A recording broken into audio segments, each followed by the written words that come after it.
Welcome to Mummy Ka Triplets Ka Dhaba. Hi, so I have a Rajasthani dish for you today in Mummy Ki Triplet Ka Dhaba.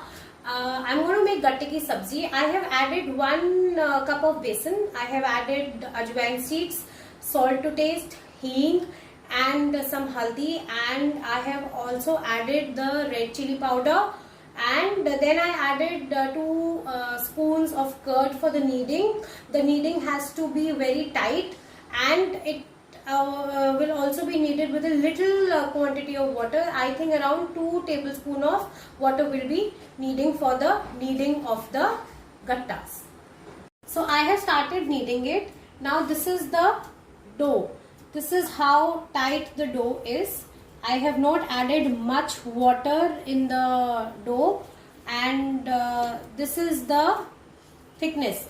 It should be this tight to make gattas.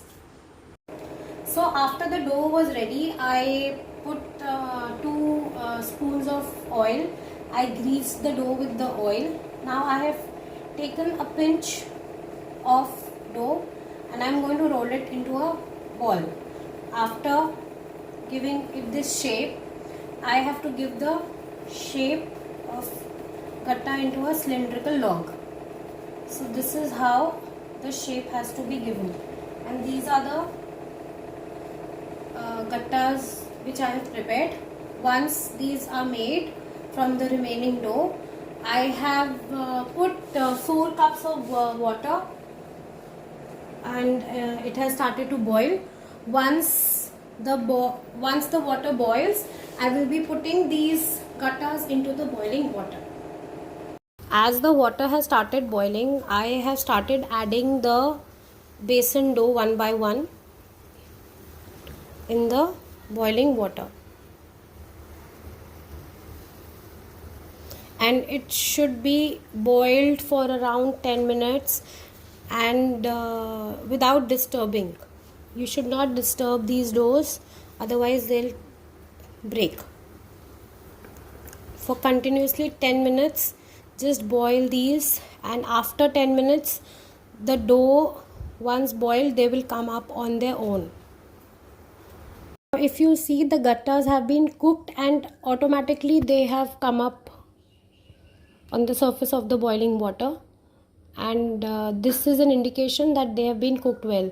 So if you see this is the gatta. After some minutes I'm going to take them out.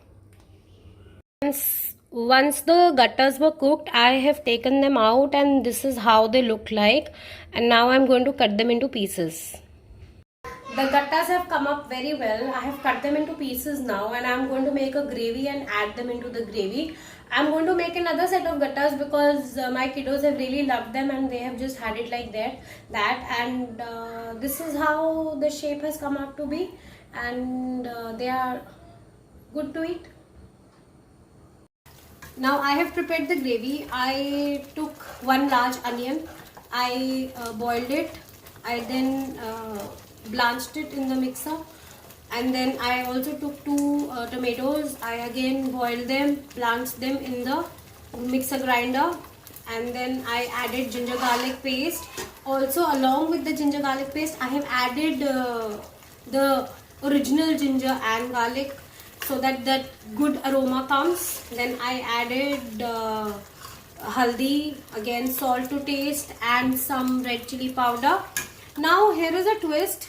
I do not like, and my husband also does not like, too tangy taste. So instead of adding curd, I have added malai. We are Punjabis and Haryanvis, so we prefer the curry to be, not tangy, but something like this, the Punjabi gravy. So instead of adding the curd, I have added the malai.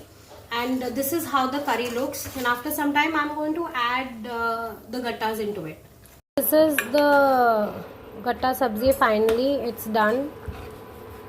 It is very time consuming. It takes time, but the result is awesome when you have it with 1 plain chapati with no ghee, no butter, 1 simple tawa roti. It is awesome, and I am sure we are going to love it today.